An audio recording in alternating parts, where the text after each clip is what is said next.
a próxima sessão, já com apagamento de DAN na capital paulista, em Gerúndio, né, na sequência NDO, do Dani Tomás Gonçalves. O Dani está aí? Está. Sim, me ouve? Se você estiver pronto para apresentar, a gente pode passar para a sua apresentação. Tá ok. Você tá me ouvindo? Sim. Eu vou tentar compartilhar aqui a tela, então. Conseguem ver minha apresentação? Ainda não. Vai apresentar, agora sim. Oi? Então, agora... bom dia, pessoal. Oi, pode falar. Não, pode falar, a palavra é sua. Obrigado. Bom dia, pessoal. Meu nome é Dani Tomás Gonçalves, eu sou doutorando em Linguística da Universidade Federal do Rio de Janeiro, mas esse trabalho são os resultados que eu obtive na minha dissertação de mestrado durante o tempo em que eu fiz o mestrado na USP, sob a orientação do professor Perini Mendes. E algumas das questões que eu queria tratar sobre o apagamento de D na variável NDO foram fundamentados conforme os pressupostos teóricos da sociolinguística variacionista. E o meu objetivo central pautou-se na investigação de quais seriam as variáveis linguísticas e sociais que se correlacionam à relação ou não de D em NDO e analisar o real estado dessa variação.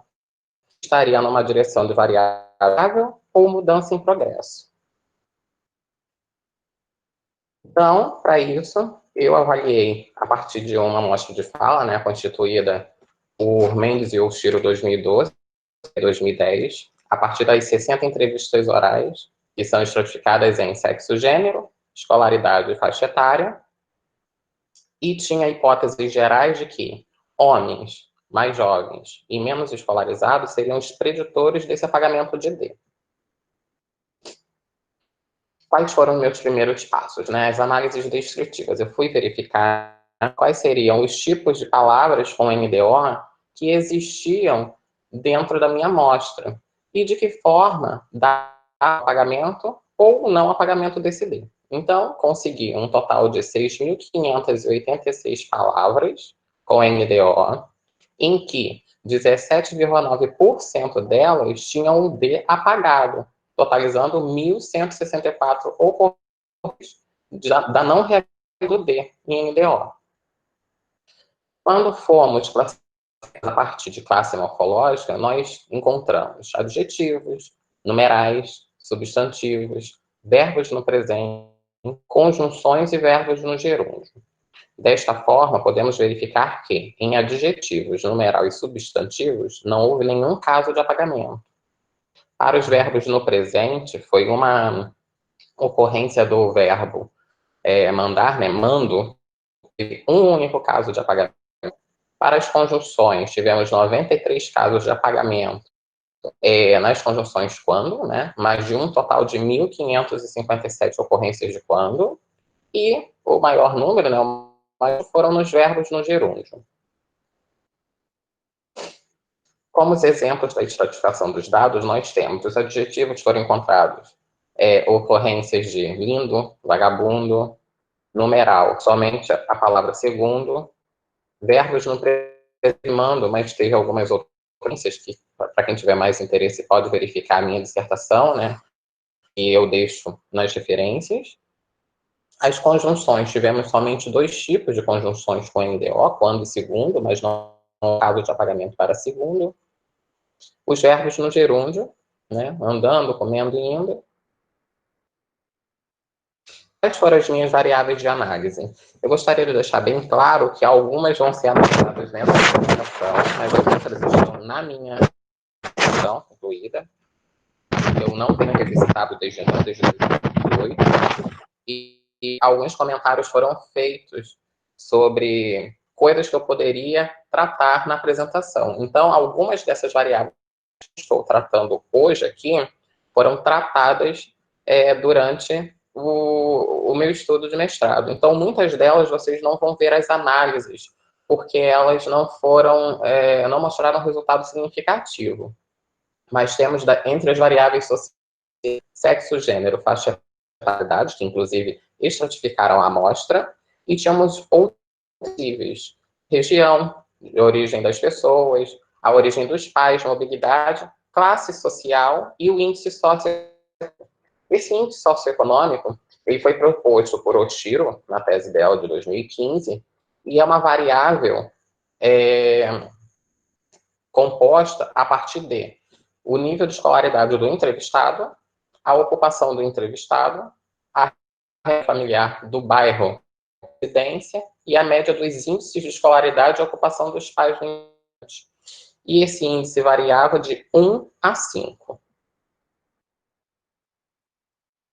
Quanto aos grupos linguísticos, essa amostra, ela me permitiu que eu fizesse esse tipo de análise, a partir da classe morfológica, né, os tipos de verbo no gerúndio, ou seja, as orações reduzidas adverbiais, as orações perifrásticas, periferias verbais, e as de justa posição. Vou explicar seguida. O tipo de verbo auxiliar, o tamanho do verbo estar, se ele era pleno ou reduzido, ou sem, material interveniente, se tinha um material interveniente em o verbo auxiliar e o verbo principal, né, sim ou não, conjugação verbal, primeira, segunda ou terceira, e o tamanho do verbo principal e o contexto seguinte. O que é o tipo de verbo no gerúndio denominado conjugação? A Ferreira 2010 faz uma pesquisa voltada para o gerúndio também, só que em São José do Rio Preto, e ela classifica como justaposição frases em que há mais de um verbo no gerúndio seguido do outro, por exemplo.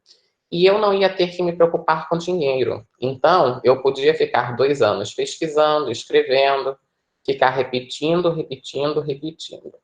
Esse tipo de oração de gerúndio é o que Cunha e Sintra, 2010, classificam como construtiva, no qual o aspecto inacabado do verbo do gerúndio explica progressão indefinida. E o que foi considerado para essa apresentação? A distribuição de apagamento em verbos nas 3 estruturas de verbo no gerúndio. Nós temos, então, 4.071 ocorrências de verbos no gerúndio, em que, para as perífrases, nós tivemos 817 casos de apagamento, totalizando 27,8%. As reduzidas com 231 casos, 21,5%, e a exposição, 22 casos de apagamento, mas somente 54 ocorrências. Desta forma, nós tivemos um número alto de porcentagem, 40% dos dados.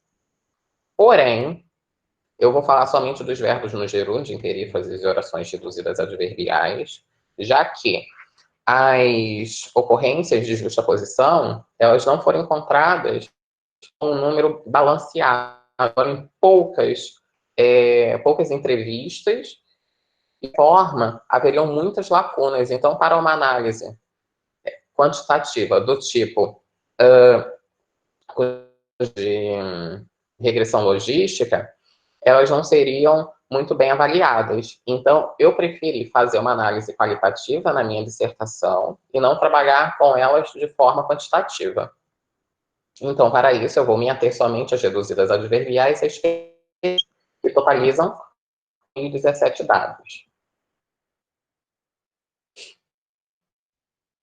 Pensando nas orações reduzidas, a partir de uma análise univariada, com os testes de Q², eu obtive os seguintes resultados. E como vocês já podem ver, sexo, gênero, tamanho do verbo e contexto seguinte, não obtive um resultado significativo. Então, quando eu for analisá-las de forma multivariada, se acontecer algum problema dentro das minhas análises, serão as primeiras variáveis que eu vou pensar em excluir. Então, pensando nas multivariadas, né, com a adição das múltiplas variáveis, algumas células vazias resultavam na não convergência dos múltiplos efeitos nisto. Então, foram sendo retiradas pouco a pouco para verificar quais delas seriam realmente significativas. No geral, para as orações reduzidas, eu percebi que as variáveis sociais eram a que mais mostravam relevante, significativo da variável de NDO. E as 3 variáveis que não fizeram que eu convergisse e se mostraram significativas foram que não fizeram com que o modelo não convergisse. Desculpa. Foram sexo, gênero, faixa etária e escolaridade. E a gente consegue perceber que, dessa forma, a faixa etária 3, né, a terceira faixa etária dos mais velhos, ela mostra uma tendência de não apagamento, diferente da segunda e da primeira. Quanto à escolaridade, essa é a mesma coisa. Os falantes com ensino superior, eles tendem a não apagar tanto quanto os com ensino somente até o ensino médio. Quando a gente pensa na classe social, nós conseguimos verificar que a classe social C, ela mostra mais casos de apagamento do que a B e a. Só que, para que houvesse uma distribuição melhor dos, eu precisei reclassificar as classes sociais. Eu não pude deixar a classe A sozinha da B1, separada da B1, porque havia uma discrepância muito grande de lacunas. Então, eu precisei agrupá-las para que houvesse um modo de analisá-las mais, com mais especificidade. As outras variáveis não se mostraram significativas. Quando a gente pensa nas perífrases verbais, nós podemos perceber que aqui sexo gênero mostrou certa relevância. Já tamanho do verbo, contexto, não mostraram.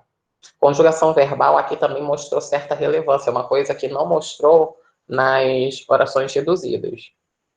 E uma das hipóteses de que eu tinha era que a primeira conjugação verbal, por ser mais produtiva, ela seria mais preditora por ser algo mais que uma fala. Então, nas análises moduladas, eu percebi que, para as orações de perífrases, tínhamos também mais pagamento para a terceira faixa etária e também para a escolaridade mais baixas. Porém, a escolaridade mais baixa não se mostrou relevante quanto ao valor P, valor de significância. Pensando na classe social, aconteceu algo parecido com o que nas orações reduzidas. A classe social C, ela mostra um caso maior de apagamento, né? E conforme a classe social vai aumentando, nós temos uma quantidade menor de apagamento.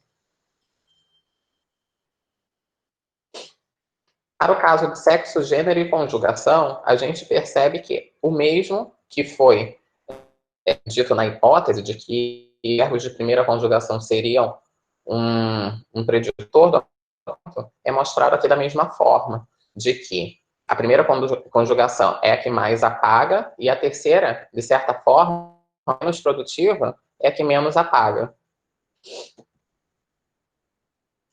As considerações finais são: com relação às orações reduzidas, as variáveis que se mostraram preditoras foram a faixa etária e a classe social do falante. Para a faixa etária, verificou-se que os mais tendem a usar mais que os mais velhos. E para a classe social, os indivíduos referentes à classe mais baixa são os favorecedores do apagamento. De acordo com os modelos de efeito mistos analisados, verificou orações reduzidas, nenhuma das variáveis linguísticas se mostrou significativa. E quanto às sociais, mobilidade e origem dos pais impediram os modelos de convergir. Esses modelos foram feitos e se encontram na seção anexos da minha dissertação, apesar de não terem convergido a prova de que não convergiram. Né? E justamente por isso eu deixo aqui para mais informações com de 2018. Já para as perífrases, as variáveis preditoras são verbal, faixa etária e classe social.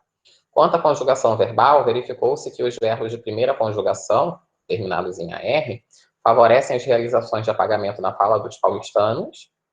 E para a faixa etária, obteve-se um resultado parecido com os reportados para as orações de onde os informantes das faixas mais jovens, né, de 20 a 34 anos e de 50, tendem a pagar mais que os mais velhos. E, né, percebe-se que uma propensão em utilizar mais o apagamento da faixa intermediária, o que caracterizaria indícios de uma variável estável.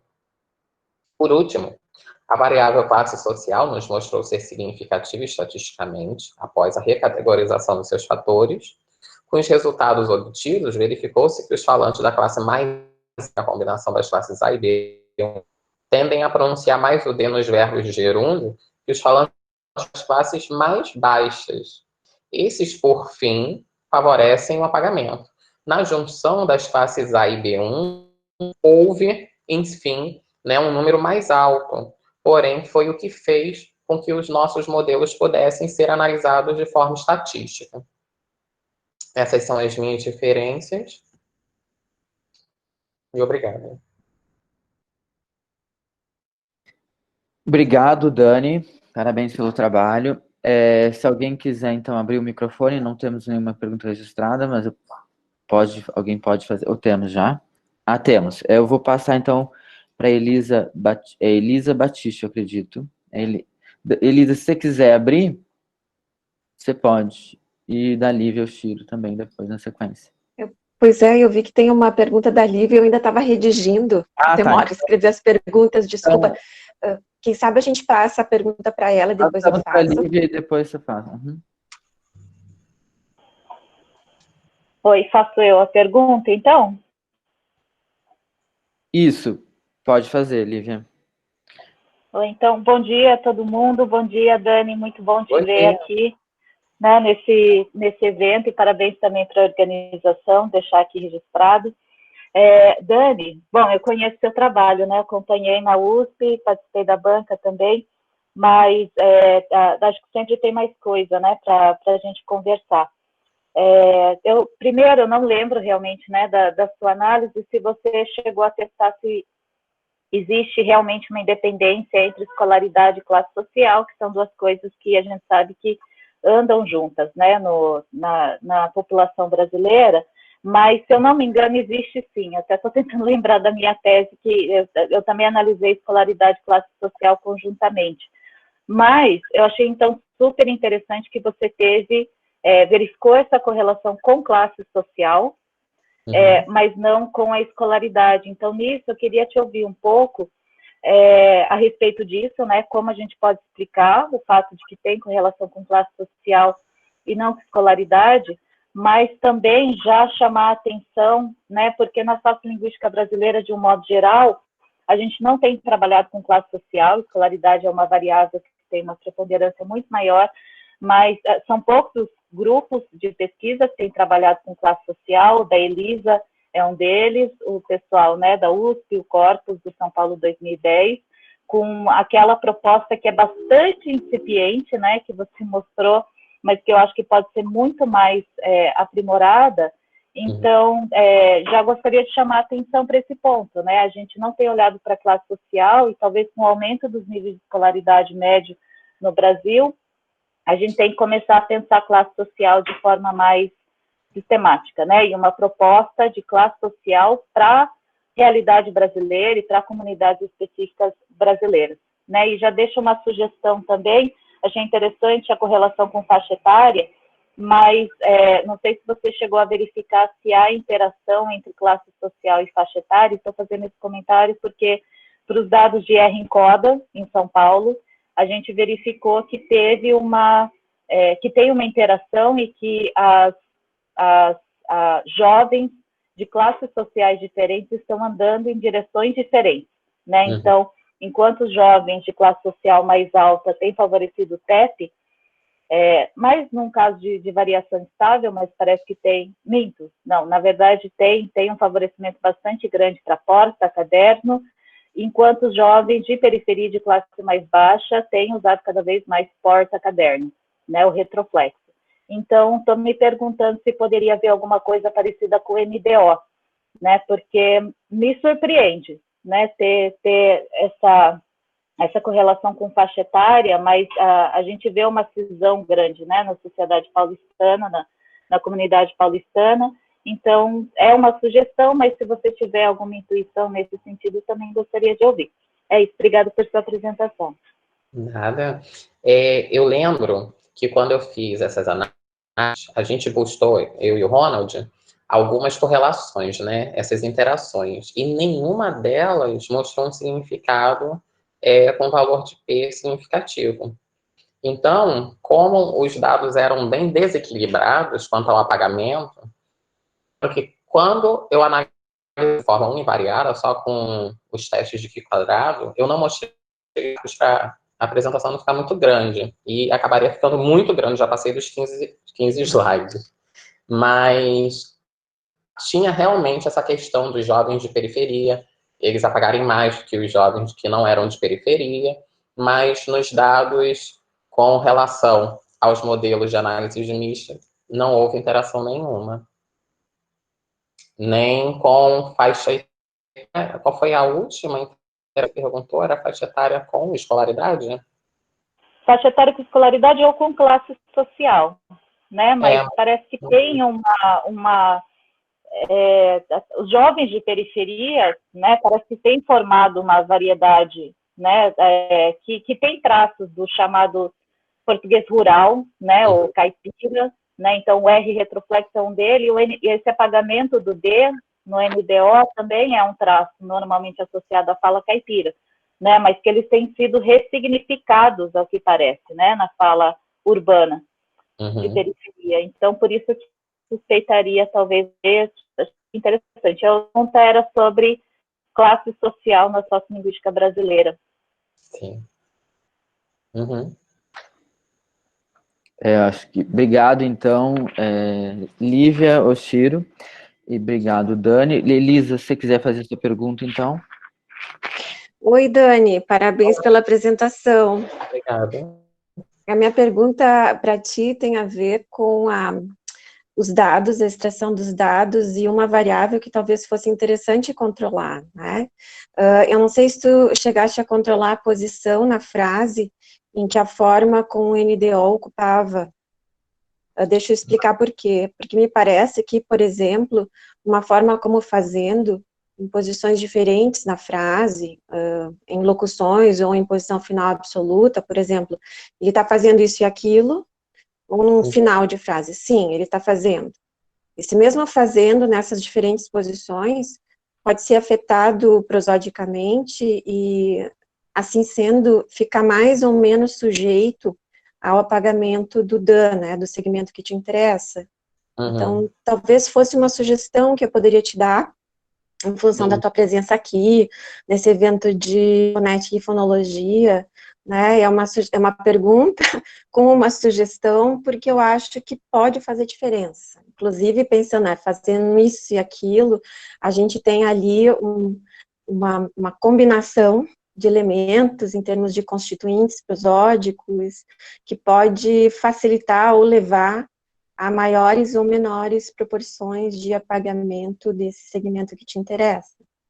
Sim, eu não fiz dessa forma, né? Seria uma variável muito interessante de se verificar. Eu acredito até que futuramente eu dê uma olhada novamente nesses dados de NDO, porque agora no doutorado eu estou trabalhando com uma outra questão fonética, com cariocas, né? Totalmente diferente. Eu acho que a gente até conversou, a senhora estava no Oeste da Bahia há pouco tempo, não estava? Sim. A gente até conversou sobre a minha pesquisa de doutorado e então, eu não verifiquei dessa forma, mas é uma questão a ser anotada e ser verificada dessa forma. Obrigado. Eu acho que a Lu Tenani está escrevendo sobre trabalhos, né, que tem a ver com isso, a Lu Lucente também. Acho que seria um acréscimo interessante para a tua análise, mais as considerações que fez a Lívia Oshiro sobre classe, que muito me interessam também. Acho que tá muito legal o diálogo em torno da tua análise, porque a gente aprende das duas faces, tanto de sociolinguística quanto de fonética e fonologia. Os insights são muito bonitos.